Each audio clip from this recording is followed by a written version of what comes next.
The voicemail came in just before midnight on a Thursday, when the world felt half asleep and I was standing at the kitchen sink, rinsing leftover takeout containers.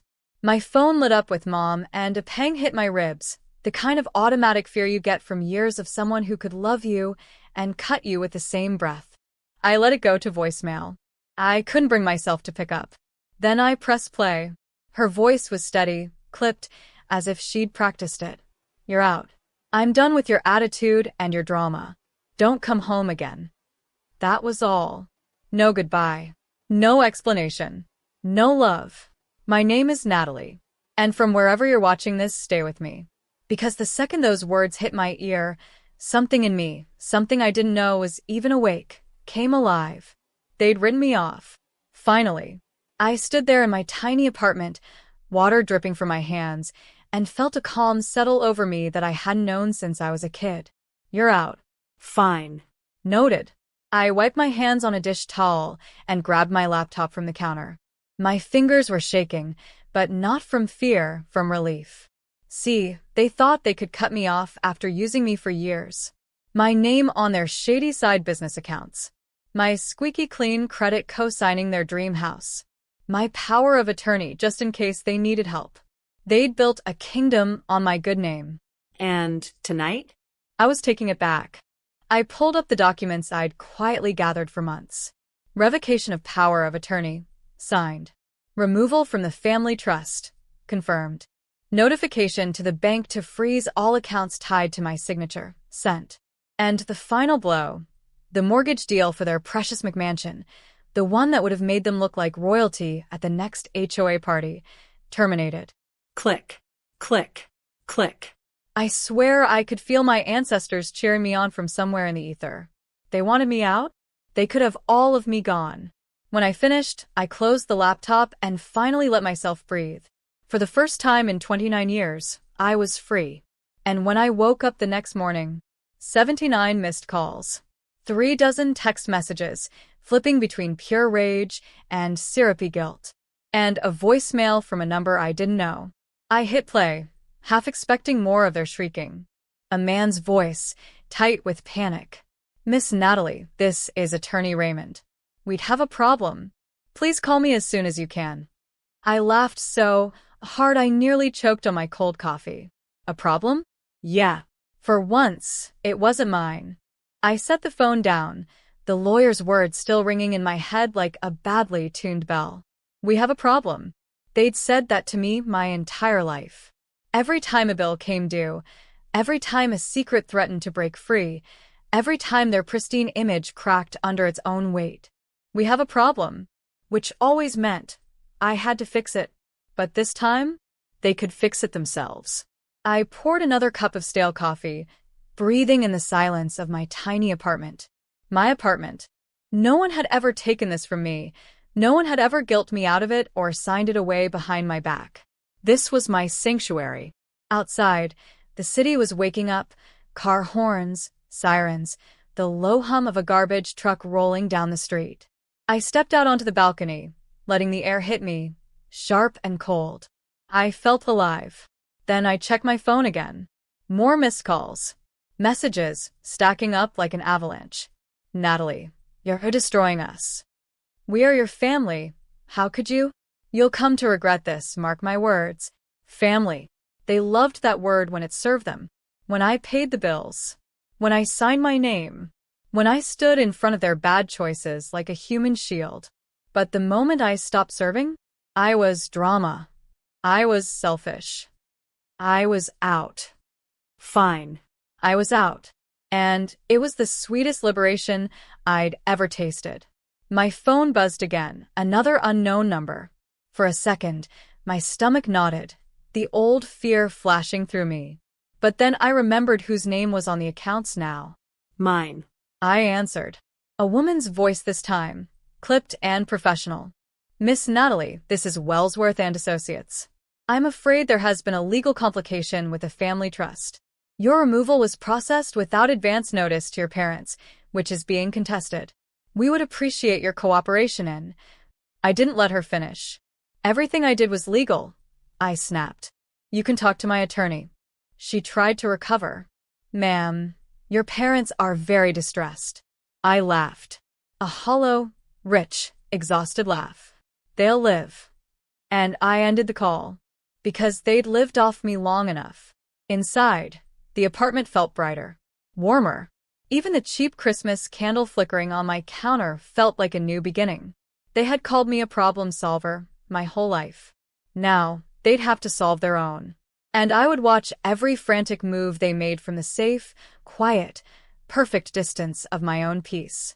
The rest of that morning was a blur of more calls, more threats, more pathetic attempts to claw back what they'd lost. But I had finally figured out their playbook. They didn't want me. They wanted my signature. They wanted my good name, my clean credit, my willingness to swallow every insult and keep performing the dutiful daughter routine. And I was done performing. I opened my laptop again, scrolling through the legal confirmations. Everything was airtight. My lawyer, a sweet older woman named Maria who'd seen 1,000 stories like mine, had triple-checked every line before I signed. Maria's words echoed in my head. Natalie, when you take your name off this, they will come for you. They will weaponize guilt. Don't let them. I'd promised her. I wouldn't let them. My email chimed. Subject: urgent. Family trust complication.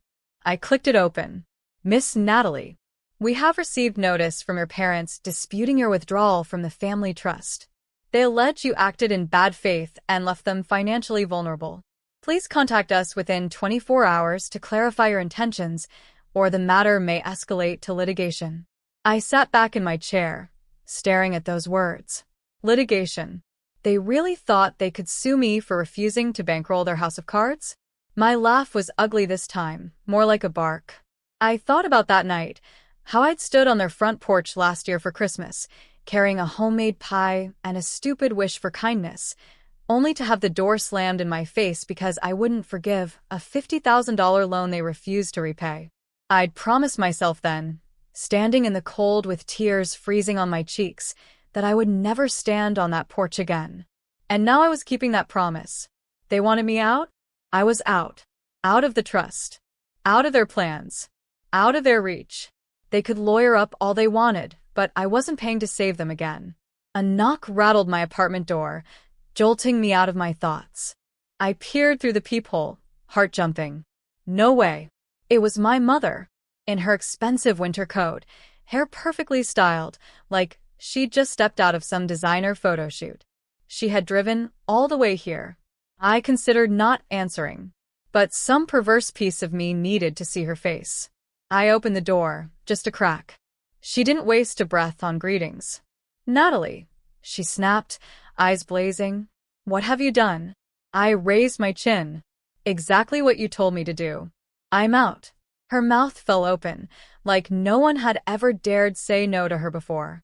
And I stood there, solid, steady, and utterly unwilling to be their doormat one more time. Mom stood in the doorway like a queen thrown off her throne, eyes flashing in a way that used to make me shrink back and apologize for simply existing. But I didn't shrink this time. She took a step closer, chin high, voice dripping ice. You've humiliated us. Do you understand? The bank called. The house deal is dead. Your father is furious. Everyone will know. There it was. The truth. Not you've hurt us. No. That would have required honesty. What she meant was, you've made us look bad. I felt a laugh bubbling up, but I swallowed it, my jaw locked. You left me no choice, I said calmly, feeling like I'd rehearsed this line 1,000 times in my mind. You used me. Over and over. I'm done. Her mouth twisted like she'd tasted something rotten. We built everything for you, she hissed. You think you could survive without us? Without this family? I almost admired her nerve. Mom, I said, letting the word hang in the cold air. The only thing you ever built on me was debt. And I'm not carrying it anymore. She tried to step past me into my apartment, like she owned it. I blocked the doorway with my shoulder. No, I said. You don't come in here. She looked truly shocked, the way a lion might look if the gazelle suddenly turned and bit back. For a moment, I saw every Christmas, every birthday, Every moment she'd twisted my love to buy another car, remodel another bathroom, impress neighbors with the illusion of our happy family. I was done funding her illusions. Mom's hands shook. We'll sue you, she spat. We'll sue you for every cent. You can't just walk away. I smiled, not kindly. You go ahead. My lawyer's on speed dial. And unlike yours, she knows where all the bodies are buried. Mom's face blanched. She knew what I meant. All the shady paperwork. All the cash moved in and out to skirt taxes. My name was on half those documents, but I'd saved receipts of every single one. If they tried to burn me down, I'd torch the entire house with the truth. Her voice broke, finally, the polished queen's mask crumbling. Natalie, please. That please almost undid me. Almost. Because for a second, I saw the mother I'd wanted her to be. The softness. The love. But it was a trick. I knew that now. I took a breath, heart steady. Go home, Mom. She blinked, stunned. Go home, I repeated, and figure out how to pay for yourself. And then, with a gentleness I didn't feel, I shut the door in her face. For the first time in my entire life, I realized I wasn't scared of her anymore. I stood on the other side of the door, my heartbeat pounding like a war drum in my ears. For a long minute, I couldn't move. I just stared at the cheap apartment doorknob, half expecting it to twist, to rattle, for her to pound her fist against it and demand to be let in. But she didn't.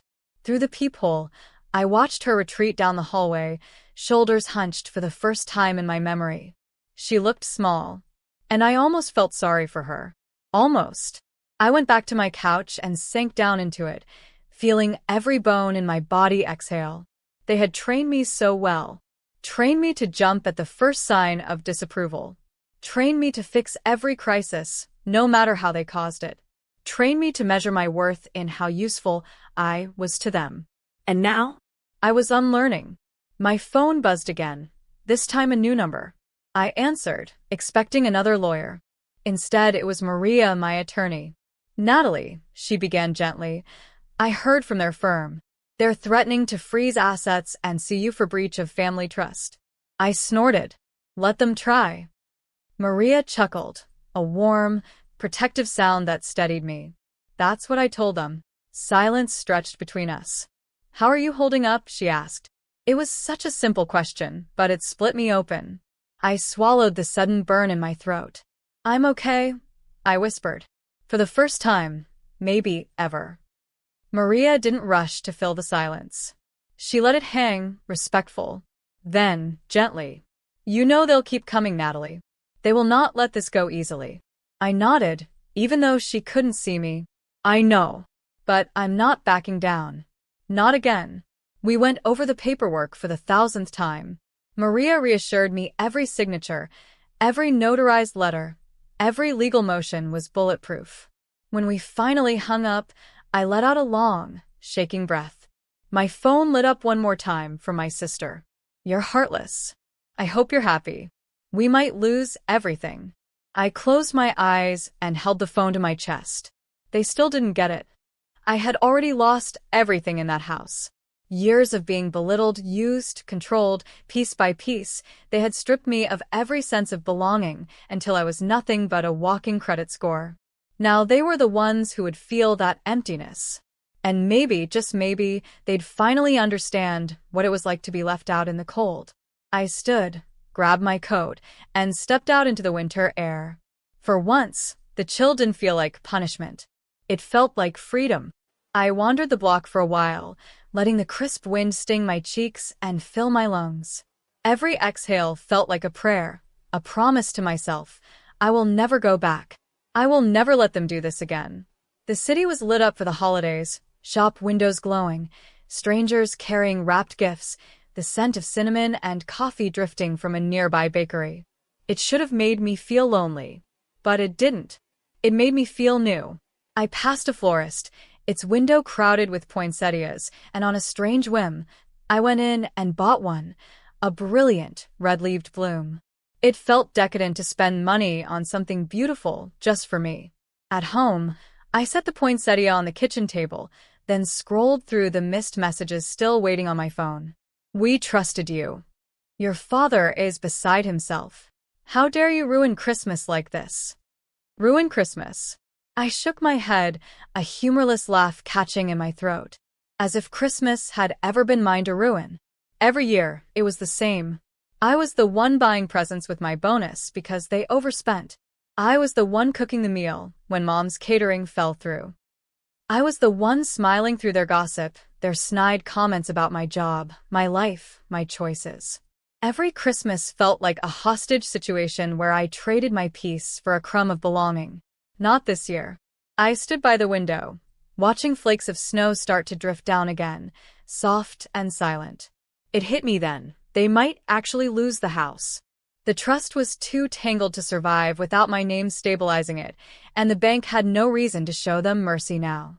For a moment, I imagined their voices, their horror, the way they'd scramble to blame anyone but themselves.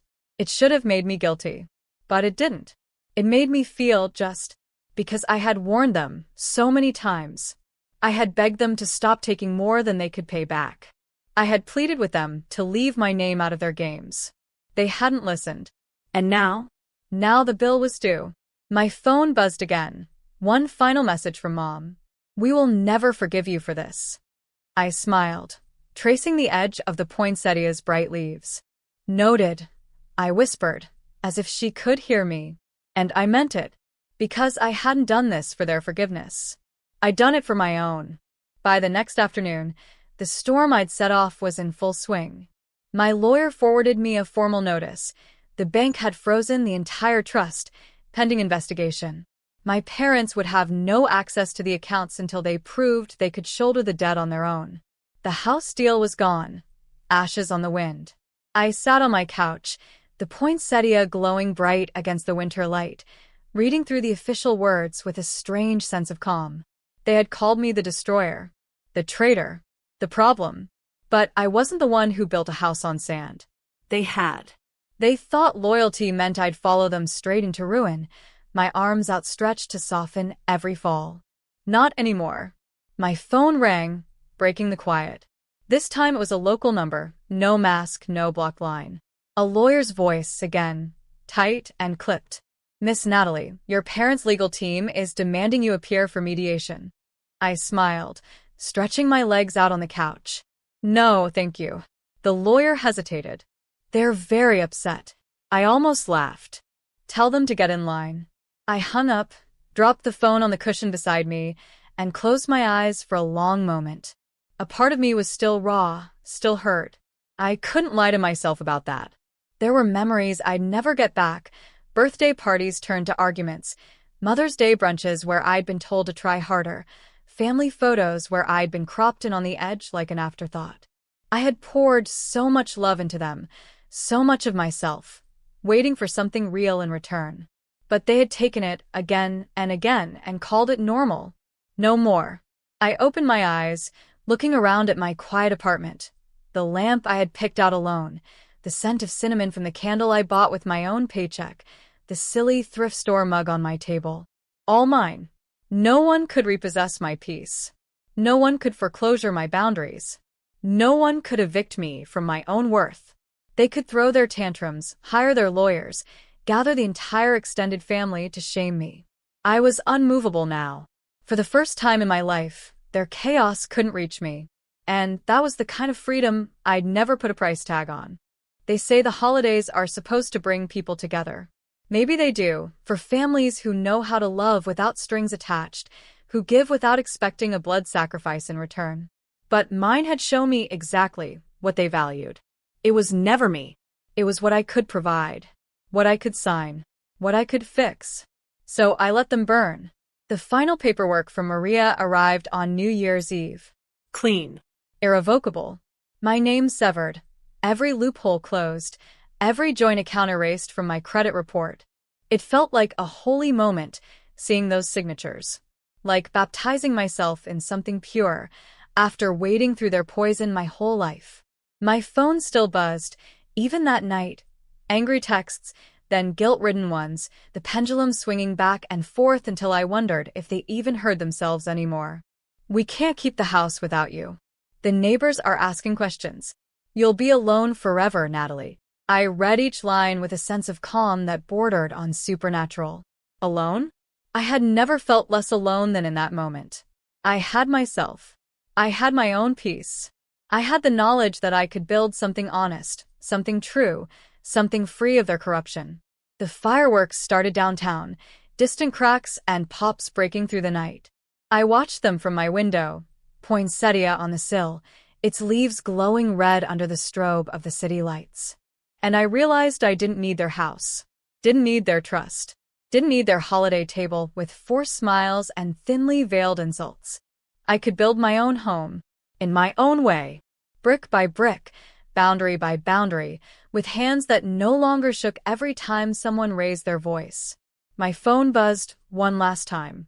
A final text from Dad. Congratulations. You've destroyed everything.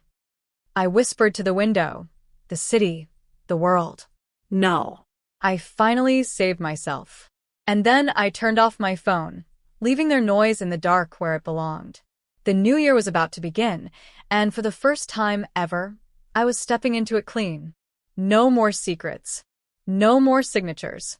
No more debts I didn't choose. Just me. Unapologetic. Unbreakable. Unbought.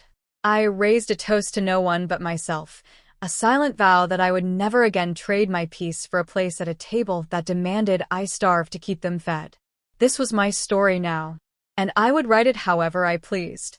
It's just a get-together. We don't really need you there. That's what my mom said when I asked about my brother's engagement party. Not can't come. Not limited seats. Just don't need you. I stared at my phone, the text glowing like a slap to the face. My name is Emery Wren, I'm 28.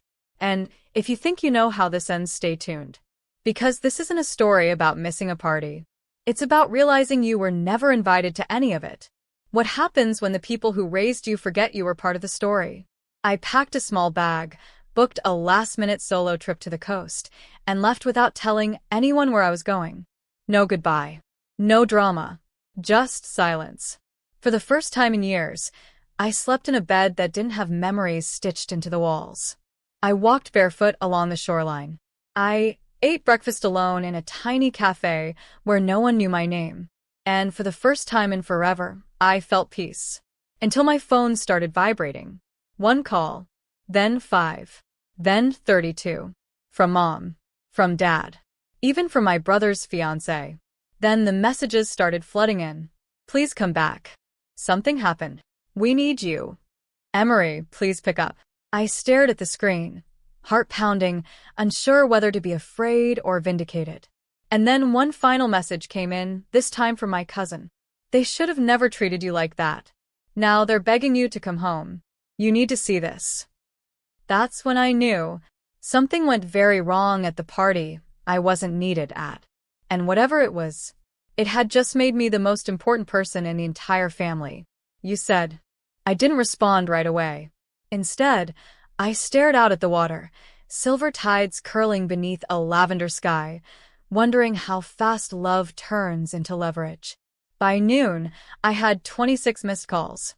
By 3 p.m., it was 57. And then a video came through. No caption. Just 12 seconds. In it, my mom was screaming. Not yelling, screaming.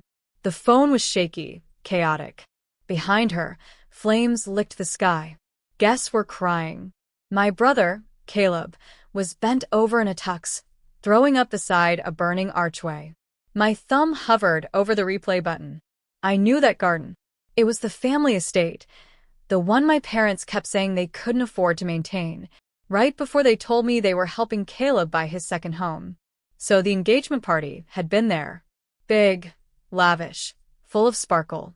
And it had gone up in flames. Literally. Still no explanation. Then came a voice memo from Dad, his voice rough like he'd aged 20 years in 10 hours. Please. Just call me. We're all at the hospital. It's about your brother. And the police, they're asking for you. Police? What could I possibly have to do with this? Unless, my jaw tightened. I remembered what I'd done 2 weeks ago. A signature. A form. A quiet legal document I'd submitted online in the middle of the night. They didn't know. No one did, not yet. And if I was right, then something they relied on, something huge, wasn't in their name anymore. It was in mine. Suddenly, my quiet solo trip didn't feel like an escape. It felt like a countdown. And they weren't calling me back for comfort. They were calling because they just realized I was holding the fuse. You said. By the time I pulled into the hospital parking lot, the sun had dipped beneath a haze of gray clouds. Inside, the waiting room looked like a funeral in slow motion. My mother, the woman who once told me I was too emotional for real family events, ran toward me like I was oxygen. "Oh, thank God," she sobbed. "Emery, we didn't know. We didn't know it was your name on the venue contract." There it was. The slip. The thing they were trying to avoid saying. I blinked at her, deadpan. "You mean the contract I paid for?" She faltered. Her lips trembled. I thought you were just helping with the paperwork. Because help is all I'm good for, right?" Behind us, a nurse called out for a Dr. Feynman. Voices echoed. Machines beeped. But I stayed locked on my mother's face. The panic, the calculation. It wasn't guilt. It was fear. Because the truth was this. The venue they used for the engagement party? It was mine. I bought it 6 months ago under an LLC. Quietly. Legally. They thought I was playing entrepreneur. But while they planned sparkle-drenched parties, I'd been signing ownership papers with lawyers they didn't even know I hired. Which meant, the fire that broke out during Caleb's party? The liability was mine to report. And the insurance? Mine to claim. And any legal investigation? Also mine to answer for. "Is Caleb okay?" I finally asked. Mom nodded. Smoke inhalation. "But there's talk of lawsuits. Guests are threatening to sue. We just need you to say you loaned the space." Stop. I pulled out a folder. Inside, proof of ownership. Permits. Fire inspection dates. "This isn't a loan," I said. "This is a reckoning." And that's when I saw it. Dad, standing behind her, pale as paper. Because he knew exactly what was in that folder. And what was coming next. My father didn't say a word. Just stared at the folder in my hands like it held a detonator. It did. I sat down across from him, flipping the pages with deliberate silence. "This," I said, tapping the permit copy, "proves the venue is under my ownership as of 6 months ago. And this," I slid another paper across the table, "is the invoice I sent your assistant 2 weeks before the party. Unpaid." He flinched. "I thought we agreed you'd help cover." "No." I cut in. "You assumed I'd donate. Like always. Just like when you used my savings to float Caleb's first apartment. Or when Mom told the lawyer to remove my name from Grandma's estate. Or when Ezra borrowed my car and crashed it into a pole." I leaned forward. "You've all mistaken my silence for generosity." Dad's hands curled. "This isn't the time, Emery." "Wrong," I said. "It's exactly the time." From my bag, I pulled the final envelope, sealed and stamped. Inside, a legal cease and desist notice. "You will not use my property for any future events. You will not reference me, my business, or my name in relation to the incident. And if I hear that you've spun this to shift blame," I looked him in the eye, "I will sue for defamation. And I will win." His jaw locked. A red flush crept up his neck. "But Caleb is your brother. He nearly died. You're punishing all of us." I stood. No. "You punished yourselves." I just stopped playing along. And as I walked away, past the ER doors and into the late afternoon haze, I didn't look back. But I knew something had just shifted. The good daughter was gone. And in her place stood the woman they never thought I'd become. The one who finally said enough. The fallout began faster than I expected. That evening, I got a text from Ezra. "Really? You're turning this into a lawsuit? Wow." No hello. No how are you. Just entitlement in full bloom. I didn't reply. Because while they scrambled to play damage control, I had quietly hired a PR firm. Not to make a statement, but to prevent one. The venue's reputation needed shielding. My name needed a firewall. And most importantly, their narrative needed silencing. By the next morning, I received an email. Hi, Emery. This is to confirm the incident was caused by faulty wiring brought in by an outside vendor your family hired. You are not liable. Best. Venue insurance rep. My lungs released a breath I hadn't realized I was holding. That fire? That disaster? It was on them. Fully. And the cherry on top? The vendor they used had been referred by Caleb's fiancé, the same one who called me a bitter career woman last Christmas. Now they were scrambling to cover their legal costs, medical expenses, and PR crisis, all while discovering they were not covered under my insurance policy. Because they weren't listed. Because they didn't ask. Because they assumed. Again. 2 days later, my father showed up at the cafe I sometimes worked from. He didn't order anything. Didn't sit. Just stood across from my table and said quietly, "We're not bad people, Emery. We were just celebrating Caleb. We didn't mean to hurt you." I looked up from my laptop. You didn't mean to hurt me, Dad. You just didn't care if you did. He didn't respond. And this time I didn't give him space to. Because there's a difference between burning bridges and building a fire to keep yourself warm.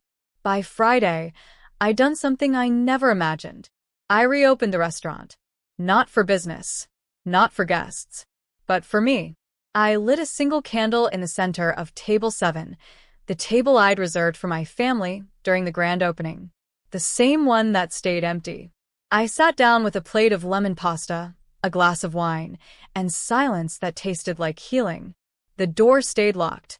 The music was soft jazz, the air was warm, and every flicker of the candle reminded me. They missed this. Not me. They chose to prioritize Ezra's job title over my live stream. And now?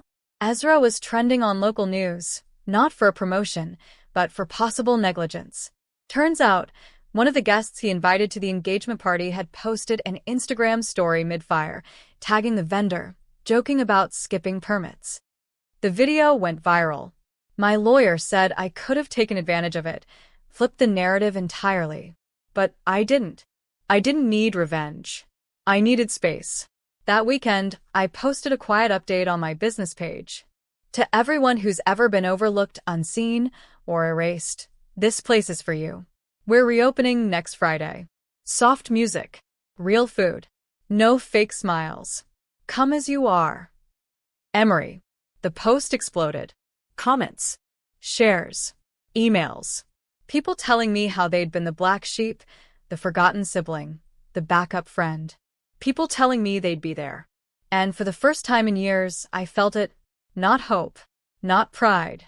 But wholeness. Because sometimes the family you build from ashes is far more sacred than the one that tossed the match. And mine was just beginning to arrive. The line wrapped around the block. People, strangers, old classmates, single moms with toddlers, gray-haired couples holding hands, all waiting for a table at my place. A soft glow poured from the windows. Inside, the air smelled of rosemary, lemon, and warm bread. No velvet ropes. No reservations. Just heart. And somewhere between Table 2's shared laughter and Table 9's quiet tears over creme brulee, I realized I'd done it. Not the restaurant. Not the full tables or 5-star reviews. But this, creating a place where forgotten people felt seen. Mid-shift, my phone buzzed. A photo from my cousin. My parents' house. Ezra standing at the porch. Caleb in the background, pacing. Mom sitting on the steps, head in hands. Below it, they're fighting again. Mom keeps saying you should have invited them tonight. I stared at the image. The people who couldn't be bothered to show up for my dream, now aching to be part of its light. But they were no longer the fire I danced around. I didn't reply. I didn't need to. That night, as I locked the restaurant and stepped into the soft hum of city silence, I passed a woman waiting by the gate. She looked familiar. Older. Tired. Holding a wrapped box in her hands. "Emery," she said. I used to babysit you. Your mom told me you opened this place. I just wanted to see it once." I opened the door again. For her. Because not every visitor from the past comes to take. Some arrive to remind you. You were always meant to rise. As she walked inside, her eyes filled with tears. And I realized, even when your family shuts the door, you can still become the kind of home others have been searching for all along. 3 weeks later, a letter arrived. No return address. Just my name, handwritten in shaky ink. Inside was a single folded sheet. Emery, we didn't realize what we were doing until you stopped answering. Until the restaurant photos started flooding the family chat. Until people kept saying, "You must be so proud of her." And we had to lie. We weren't there when it counted, and I don't expect forgiveness. But if you ever decide to let us sit at your table again, we'll come early, we'll stay late, and we'll bring our own chairs. Dad. I read it once. Then again. Then I folded it neatly and placed it in the bottom drawer of my office, under receipts, old menus, and a paper flower a customer's child had once handed me. I didn't respond. I didn't need to. Because closure doesn't always come with a confrontation. Sometimes, it arrives when you stop waiting for someone to make it right and realize you already did. My restaurant wasn't just a business. It was a reclamation. A place where my voice wasn't drowned out by louder ones. Where I could hear myself think. Where strangers became family, not by blood, but by choice. That Friday, a woman proposed to her girlfriend at table 5. At table 3, a man reunited with a daughter he hadn't seen in 12 years. Laughter spilled through the windows like music. And I stood at the back, apron dusted with flour, tears in my eyes, not from sadness, but from stillness. Because healing doesn't scream. It whispers. It waits. And one day, you look around and realize you built a life so warm, so full, so true. You no longer have room for the ones who left you out in the cold.